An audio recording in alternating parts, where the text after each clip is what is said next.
অগ্নিমিত্রা পাল তিনি নিজে বললেন যে রেজিস্ট্রেশন নাম্বারটা দেবেন, তারপর গোটা বিষয়টা দেখব। আরো বেশ কয়েকজনকার সঙ্গে কথা বলেছিল শাহজাহান, তারা কি বলেছেন শুনুন। তিনটে রুম আছে বলে আমাদের আমরা পাই 3 মাসের মধ্যে একবারও পাই টাকা। হ্যাঁ, অনলাইন অফলাইন এই যে দেখুন। ঠিক আছে, দেখাতে হবে। হ্যাঁ, ফিল আপ করেছি। আপনি কি করেন? আমি মিড ডে মিলে কাজ করি। মিড ডে মিলে চারুশিলা স্কুল আছে, চারুশিলা জানেন তো না? চারুশিলা স্কুলে মিড ডে মিলে রান্না করি। কোনো কি যায়নি মনে বলছে? আমার সঙ্গে যে কর্মী কাজ করছে ও তো টাকা পেয়েছে। হাজবেন্ড কি করে? আমার হাজবেন্ড নেই, আমি আই বড় মেয়ে। আচ্ছা। আমি আমার মা থাকি। আমার মা জানাতে আসলেন? এবার আগে জানাতে আসবো কি করে জানি বাবু বাবু বাবু বাবু, তারপরে তো দেখালাম লিস্টে নাম আছে, বলছে যে হয়তো 3টা রুম আছে ওরা দেয়নি। আপনার বাড়ি কোথায়? আমার বাড়ি চরকা পুকুর, রাজাবাজার চরকা, কামারড়া চরকা পুকুর। একজন বলে একজন। আমাদের বাড়ি আমার মা কেন পাচ্ছে না? যারা বড় বড় লোক, যাদের এত টাকা, তারা কেন পাচ্ছে টাকাগুলো? টাকা ঢুকে গেছে, আমাদের একটিও টাকা ঢুকেনি, কেন হবে? সবার বন্ধ করা হোক। আমাদের সবাইকে যখন দেওয়া হবে সবাইকে দেওয়া হবে, নাহলে দেওয়ার দরকার নাই। কেন দেওয়া হবে এরকম ভাবে? 10 বার করে ঢুকা হয়ে যাবে, আমাদের একবারও ঢুকেনি, আমার মা একবারও ঢুকেনি। আমাদের তো এই টাকাটা সংসারটা চলে, দরকার নেই এরকম পার্টি বলা যাচ্ছে কথা কথা। ফর্ম ফিল আপ করেছেন? আমার মা তো 2বার ফর্ম ফিল আপ করেছে, আমার জন্য না, আমার মায়ের জন্য। অনলাইন 2বার, অনলাইন একবার, অনলাইনে তো একবারই হয়। আমার নাম সুস্মিন, বার ফর্ম ফিল আপ করছি, একবারও তো পাচ্ছি না। না, একবারও পাচ্ছি না আমি। কেন আজকে আসে বলছে? হ্যাঁ, আজকে এসে ওইখান থেকে বলেছে যে ফোন করে ইনকোয়ারিও করেছে আমাদেরকে মিউনিসিপালিটি থেকে, তাও পাচ্ছি না আমরা। কেন, কিসের জন্য পাবো না আমরা? ভোট তো দিয়েছি আমরা, তাও পাচ্ছি না কেন? কিসের জন্য পাবো না আমরা? হ্যাঁ, এর কাছে গেছি, এর কাছে কারো কাছেও পাই না আমরা, তাহলে কোথায় যাবো আমরা বলো? কেন পাচ্ছেন না কি বলছে? কি বলছে? শুধু বলছে ইনকোয়ারি, শুধু বলছে ঢুকে যাবে, ঢুকে যাবে, কবে ঢুকবে সেইটা বলুন। তাহলে আমরা কোথায় যাবো বলুন? হ্যাঁ, এই তো লাল দিঘি, ধর্মা লাল দিঘি। পশ্চিম মেদিনীপুরের ছবিটা আপনাদেরকে দেখালাম, রীতিমতো বিক্ষোভের ছবি। দেখতেই পেলেন যে সেখানে বিক্ষোভ দেখাচ্ছেন মহিলারা।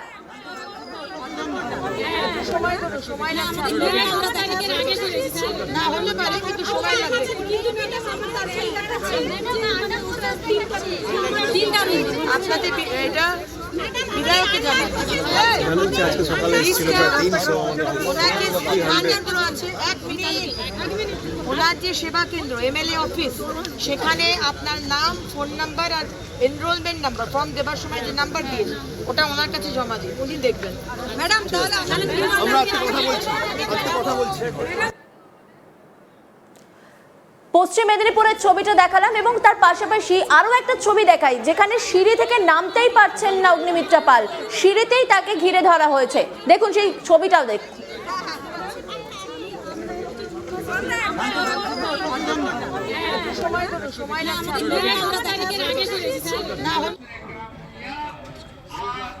আমাদেরকে সত্যি আমরা বলেছি যে দেবো, তারপর দিচ্ছি না। আজকে 2 কোটি মহিলা, 2 কোটি আমার এখানে 2 কোটির মতো মহিলা আজকে। না না, আমি এসছি কতদিন, 100 দিন তো সবই এসেছি। একটু ধৈর্য ধরো, 3 মাস হয়েছে, উত্তেজিত হয়ে যাচ্ছে। একটু সময় দাও। জেলা শাসকের কার্যালয় সেখানে গিয়েছিলেন অগ্নিমিত্রা পাল। সিঁড়ি থেকে যখন তিনি নামছিলেন সেখানেই তাকে ঘিরে ধরেন অন্নপূর্ণা যোজনার টাকা যারা পাননি তারা, এবং সেখানেই বারবার করে তিনি আশ্বাস দেন।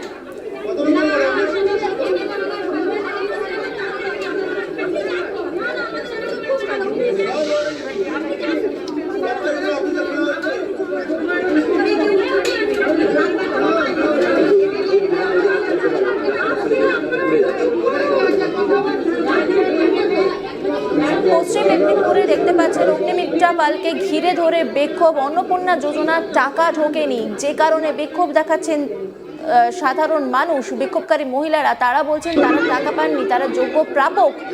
তারা এটাও বলছেন যে এতদিন পর্যন্ত তারা মাসে 1,500 টাকা করে পেতেন, তাতে তাদের সুবিধা হতো। এই মুহূর্তে তারা টাকা পাচ্ছেন না, তাতে তাদেরকে নানা সমস্যার সম্মুখীন হতে হচ্ছে। অগ্নিমিত্রা পাল তাদেরকে বললেন রেজিস্ট্রেশন যে নাম্বার সেই নাম্বারটা দেবেন, তারপর দেখা হবে এবং টাকাও পেয়ে যাবেন বলেও আশ্বাস দিয়েছেন অগ্নিমিত্রা পাল।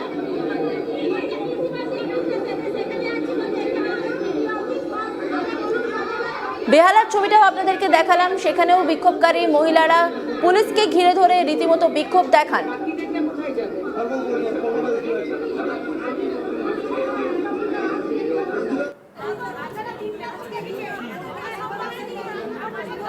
দেখতেই পাচ্ছেন অগ্নিমিত্রা পালকে ঘিরে ধরা হয়েছে, মহিলারা ঘিরে ধরেছেন এবং তারপর তারা অভিযোগ জানাচ্ছেন অন্নপূর্ণার যোজনার টাকা তারা পাননি। সেই অভিযোগ জানালেন সরাসরি অগ্নিমিত্রা পালকে। আমি আবারও বেহালাতে যাব, রাহি সেখানে রয়েছে। রাহি, ইতিমধ্যে যে ছবিটা আমরা দেখতে পাচ্ছি রাজ্যের বিভিন্ন জায়গাতে একই ছবি, প্রত্যেক জায়গায় তারা বিক্ষোভ দেখাচ্ছেন তা অন্নপূর্ণা যোজনার টাকা না পাওয়ার জন্য। অগ্নিমিত্রা পাল নিজে আশ্বাস দিলেন কিছুটা সময় অপেক্ষা করুন, পেয়ে যাবেন, যারা যোগ্য প্রাপক তারা পেয়ে যাবেন। কিন্তু সাধারণ মানুষকে অপেক্ষা করতে চাইছেন? তুমি যার সঙ্গে কথা বললে তিনিই বললেন যে টাকা না পেয়ে তারা সমস্যায় পড়েছেন।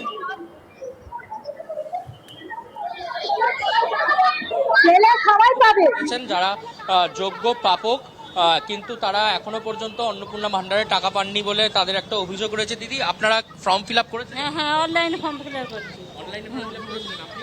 আমি অনলাইনে ফর্ম ফিল আপ। কি হলো তারপর? তারপর তো এতে পৌরসভাতে ফোন করলে ফোনে ওটিপি নাম্বার সব বলেছি, এখন অব্দি টাকা ঢোকেনি। টাকাটা ঢুকলে তো আমাদের ভালো, আমাদের ইএসআই হসপিটালে ভর্তি আছে একজন, তার অপারেশন হবে, ব্লাড খুঁজে পাচ্ছি না, ওই টাকাটা আমাদের খুব জরুরি, এখন অব্দি টাকা পাচ্ছি না। লক্ষ্মীর ভান্ডারে টাকা পেতেন? লক্ষ্মীর ভান্ডারে পেতাম তখন পেতাম, 1,500 টাকা করে দিচ্ছিল, তাও পাচ্ছিলাম। এখন আর কোনো টাকা পয়সা দিচ্ছি না। আশা ছিল তো যে 3,000 টাকা করে পাবেন? হ্যাঁ, আশা তো ছিলই। টাকাটা পেলে কাজে লাগতো? কাজেই তো লাগতো, আমাদের তো খুবই দরকার। ওষুধপালা কিনতে পারছি না মানুষের জন্য, এবার বয়স্ক মানুষের চিকিৎসা করতে পারছি না। ওই টাকাটা পেলে আমাদের খুবই দরকার, ওই টাকাটা মানে এমার্জেন্সি দরকার, এই মুহূর্তে পেলে এই মুহূর্তেই আমাদের কাজে লাগবে। সময় তো দেওয়া হয়েছিল 20 তারিখ পর্যন্ত। হ্যাঁ, 20 তারিখ হয়ে গেছে, এখনো তো ঢোকেনি। ও এখনো এ মাথা ঢুকবে না বলছে। তাহলে আমরা কি করব, কোথায় জানাবো? আমরা তো জানাতেই পারছি না কোথাও। মানে আগে তাও একটা টাকা পেতেন, কম হলেও কি সেটা? প্রত্যেক মাসে পেয়েছি, প্রতি মাসে পেয়েছি। পাওয়া হয়েছিল, কম হলেও প্রত্যেক মাসেই পাওয়া হয়েছিল, একটা মাসও অফ হয়নি। কিন্তু এটাতে তো পাওয়া যাচ্ছে, যারা পাচ্ছে তারা দেখছি 2-3 বার করেই পাচ্ছে, আর যারা পাচ্ছে না একদমই পাচ্ছে না। একেবারে আপনি